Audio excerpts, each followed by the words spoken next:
as leituras deste 16º domingo, principalmente a primeira leitura do Gênesis e o Evangelho, nos falam, podemos olhar de dois aspectos, das visitas de Deus até nós.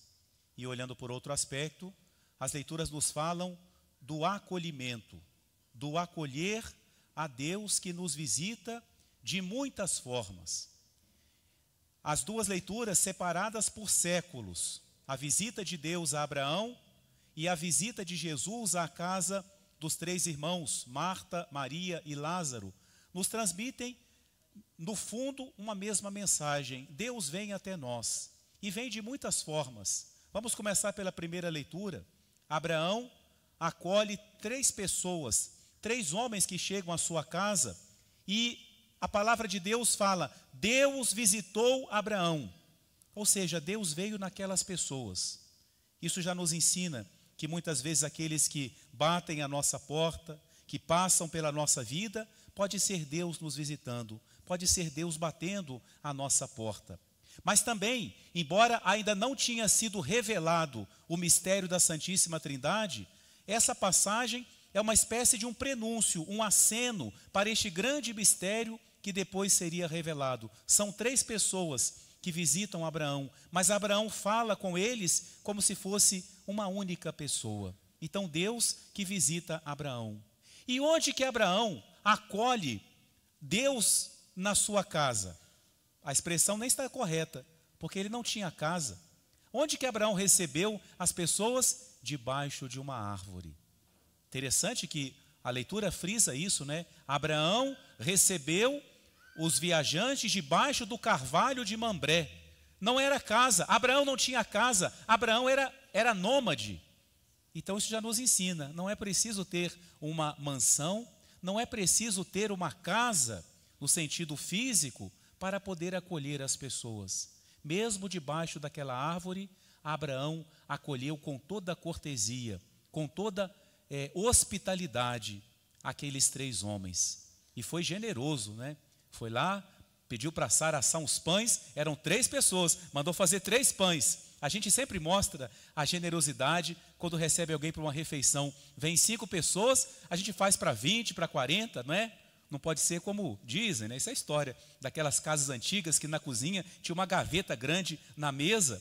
Uma pessoa antiga me contava que essa gaveta é quando percebia que estava chegando alguém na hora do almoço, abria a gaveta, botava o prato, fechava, esperava a pessoa ir embora para depois continuar a refeição. Não é assim, não foi assim que Abraão acolheu os visitantes em sua casa. Mandou assar pães, buscou coalhada, mandou matar um bezerrinho lá, um garrotinho, mandou assar. Naquele tempo já tinha baby beef, né? Recebeu com toda hospitalidade aquelas pessoas em sua casa. Então, Deus que nos visita, saber acolher, não é? Aquele que bate a nossa porta pode ser Deus que está passando pela nossa vida. E sempre a visita de Deus traz bênçãos. Deus, através dessa visita, dessa acolhida de Abraão, ele renova a sua promessa. Fazia 24 anos que Deus tinha feito uma promessa para Abraão, que lhe daria um filho. E hoje Deus fala para Abraão: onde está a tua esposa? Está lá na tenda. Pois bem, eu voltarei daqui 1 ano, e ela já terá te dado o filho prometido. A visita de Deus traz bênção. Aquilo que nós fazemos para o próximo, fazendo por amor de Deus, Jesus mesmo diz que não ficará escondido aos olhos e mais ainda ao coração de Deus. Mas há outras formas também da visita de Deus na nossa vida, e aí passamos para o Evangelho. Jesus se fez um de nós, assumiu a nossa condição humana, então ele quis viver como nós vivemos, e mais, ele nos ensinou como nós devemos viver. Não só ele vive como nós, mas ele nos ensina. A vida de Jesus, certamente, era uma vida muito cansativa, porque era de uma cidade para outra, pregações, pessoas que o procuravam, pessoas que não o deixavam 1 minuto sequer. Jesus se retirava, atravessava o lago, quando chegava lá as pessoas: ô Jesus, já estamos aqui, já o esperavam do outro lado, o tempo inteiro. Então era algo que certamente o cansava, porque Jesus quis sentir o nosso cansaço. Além disso, muitas vezes Jesus era vigiado, era observado por pessoas que queriam encontrar nele qualquer coisa para motivar a condenação de Jesus. Então era uma vida cansativa, era uma vida tensa. E Jesus sentia a necessidade de ter um espaço onde ele não seria observado, vigiado, julgado, mas onde ele seria um amigo que chega. Um lugar onde ele seria acolhido por pessoas amigas que o recebiam de coração aberto. E um dos lugares onde Jesus ia muito, o Evangelho nos registra, é essa casa que hoje ele visita, a casa de Marta, de Maria e de Lázaro. É uma família muito querida por Jesus. Lá Jesus é acolhido. Então, esse Evangelho nos ensina também, queridos irmãos e irmãs, que Jesus gosta de visitar as famílias. E nós devemos pedir isso a Jesus, aproveitar esse domingo para pedir a Jesus: Senhor, visita a minha casa, visita a minha família. Que nós possamos abrir as portas da nossa casa para que Jesus visite, para que Ele possa estar em nossa casa. E a gente pode até imaginar assim, você está na sua casa, um domingo, lá, a família reunida, refeição, a música ligada, todo mundo lá num ambiente bem descontraído, de repente toca a campainha, alguém bate a porta. Você chega lá, é Jesus. Aí você avisa: ó, é Jesus, pode entrar? Pode? Ou vai ter que falar assim: Jesus, só aguenta só um minutinho aí que vamos trocar a música ali, botar uma outra playlist aqui, né? Esse quarto aqui tranca, porque vai que Jesus resolve entrar, tranca esse quarto aqui, esconde isso aí, né? Aqui Jesus não pode vir não, isso aqui ele não pode ver não.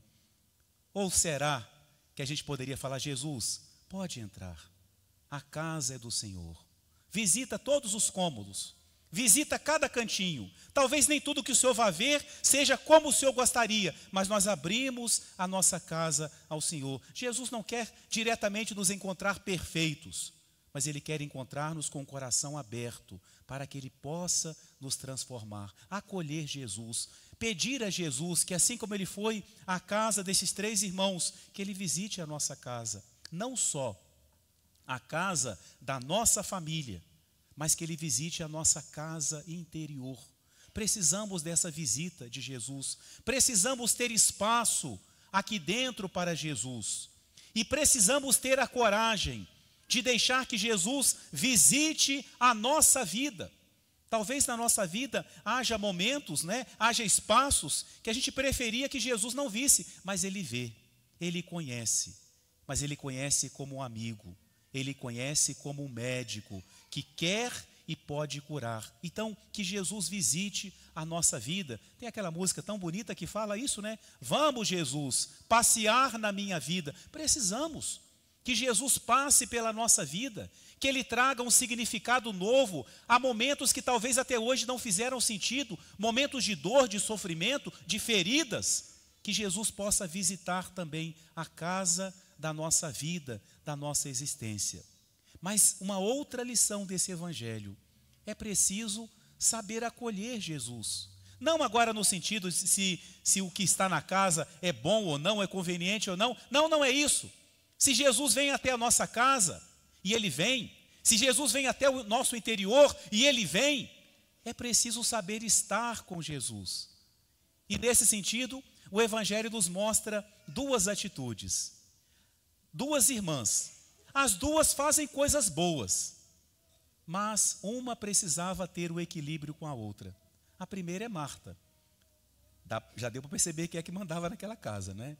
Marta está ali, corre para um lado, corre para o outro, coloca a comida no fogo, pegou lá na internet, fazer essa receita aqui para Jesus, e corre de lá para cá, e quer uma mesa bonita, arruma a mesa, varre a casa, corre de um lado para o outro. E Maria, a outra irmã, sentou lá ao lado de Jesus e fica escutando. E Marta vai para lá, e vem para cá, e passa e a irmã está lá. Chega uma hora que ela não aguenta. Chega para Jesus e, claro, sempre quando as coisas dão erradas, quem é o culpado? Jesus. E ela então reclama com Jesus. Ela fala para Jesus: Senhor, e olha que era visita, hein? O Senhor não se importa que a minha irmã esteja sentada aí e eu trabalhando? Não é que ela falou assim: Senhor, o Senhor não se importa se eu chamar minha irmã um pouquinho para me ajudar? Não.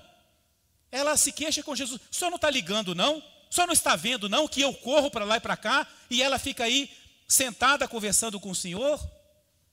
Marta queria receber bem Jesus. Marta queria preparar uma ótima refeição para Jesus. Queria uma mesa bonita, queria uma casa limpa, uma casa perfumada, queria tudo de bom para Jesus. E por causa disso, ela não teve tempo para estar com Jesus. É um perigo. A gente quer fazer as coisas de Deus e começa a se envolver em tantas coisas que não sobra tempo para Deus. Por isso Jesus falou para ela: Marta, Marta, você está muito preocupada, você está muito agitada, você se preocupa com muitas coisas. Até parece que Jesus está falando para mim e para nós, não é? Até parece que Ele conhecia o nosso coração, a nossa vida. Até parece que Jesus é Deus e conhece todas as coisas. Tu estás preocupada com muitas coisas, porém, uma só coisa é necessária. Uma só coisa é necessária. E qual é essa única coisa? Jesus nem fala, Ele deixa para a gente descobrir. Essa única coisa é estar com Ele. Ah, mas a refeição não saiu tão bem. Não tem problema. A mesa não está tão bonita. Não tem problema. Feijão está com gostinho de fumaça. Não tem problema. Né? Só não pode falar, igual o padre contava, né? Que ele uma vez foi numa casa com uma pessoa, aí o arroz queimou. Senhor, desculpe, o arroz queimou. Aí a pessoa falou: não, eu gosto assim. O padre falou: nunca fala isso na sua vida. Nunca fala isso. Aí ele contou que quando ele era padre jovem, ele foi no lugar e aí serviram lá um feijão queimado, né? E falaram: senhor, desculpe, está com um gostinho de fumaça no feijão. Ele falou: eu gosto assim. Pronto. Todo mundo que fazia feijão para o padre queimava, porque era assim que ele gostava, né? Então, mas não tem problema. Não precisa de falar que gosta assim, mas não é o essencial. Jesus não foi lá primeiramente por causa da comida, não foi lá primeiramente por aquilo que ele ia ver. Jesus foi lá porque ele queria estar com Maria, mas ele queria também estar com Marta. Ele queria tempo para conversar, talvez ele mesmo queria falar, sair um pouco daquela rotina pesada que ele tinha. E Marta não entendeu isso. Jesus não está dizendo que o que Marta faz é errado. Cuidado, se a gente pegar o evangelho fora do contexto, a gente vai falar assim: olha, Jesus elogia o preguiçoso e está chamando a atenção de quem trabalha. Não é isso, claro que não é isso. Jesus elogia Marta: você é preocupada. Em latim fala: tu és solícita por muitas coisas. Mas não se esqueça do necessário, não é? Então, a gente não se perder nas minúcias e esquecer o necessário. Então, Jesus vem a nós, que nós saibamos estar com Ele, saibamos ouvir a Sua palavra. A gente precisa, na nossa vida, redescobrir o valor do silêncio, não é? O valor do silêncio. Tem hora que, até na missa, se não cantar nada, não falar nada, a pessoa pergunta assim: o que está acontecendo? Estragou o som? Deu algum problema? O coral não veio? Porque a gente se acostuma tanto com barulho que o silêncio incomoda, não é? Valorizar o silêncio. Aproveitar para mandar um recadinho também, não faz mal de vez em quando, né? Valorizar o silêncio dentro da igreja, não é? Você sabe por que a igreja teve que criar a Capela do Santíssimo? Não era para ter, não. Não precisava ter esse espaço. Porque um templo desse tamanho, a gente bota Jesus num quartinho. Por quê? Que teve que criar a capela do... Estou falando mal de ninguém não, hein? Isso não é só daqui não. É uma situação da pobre humanidade. Por que é necessária a capela do Santíssimo? Porque muitas vezes, no ambiente da igreja, a gente não consegue rezar. Porque a gente encontra o amigo, então vai conversar, mas aí já eleva o tom da voz, aí vê o amigo lá na ponta, não é? E aí, enfim, e aí não tem silêncio, a gente não consegue rezar. Então, a capela do Santíssimo, para que aí sim seja um lugar de oração. Se aqui na igreja a gente esquece de desligar o celular, pelo amor de Deus, na capela do Santíssimo, de jeito nenhum. É um lugar de silêncio, é um lugar de estar com Jesus, é um lugar de ser como Maria, nos colocar aos pés de Jesus. Então, saber ter na nossa vida esses momentos de estar com Jesus, saber passar tempo diante do sacrário. Mas eu não sei o que eu vou falar. Não é para falar. Rezar não é só falar. Se você não sabe o que dizer e você não está conseguindo falar nada, conta isso para Jesus. Senhor, eu não consigo falar nada, mas o Senhor está aí, eu estou aqui e pronto. E fique ali. Deixe que Jesus visite o seu coração também no silêncio. Mesmo que você não fale nada, Quantas vezes estar perto de uma pessoa que nós amamos, só de estar perto, isso já nos consola. Nem sempre é preciso falar, mas é preciso estar, é preciso viver com Jesus. Então, Deus nos visita. Visita naquele que chega à nossa casa, que passa pela nossa vida. Deus nos visita com a sua graça e Ele espera essa acolhida também de nós. E para terminar, Deus visita as pessoas. Nós, quando acolhemos aquele que bate na nossa porta, estamos acolhendo a Deus. Mas também quando nós vamos a alguém que precisa de uma visita, que precisa de um consolo, que precisa de uma presença amiga, nós também vamos ser instrumentos de Deus para essa pessoa. Deus pode visitar alguém através de você, não é? Então que nós disponhamos o coração para acolher a Deus, e com o coração cheio de Deus, nós podemos ser também presença dEle, instrumento dEle para aqueles que precisam também da sua visita, da sua consolação. Amém.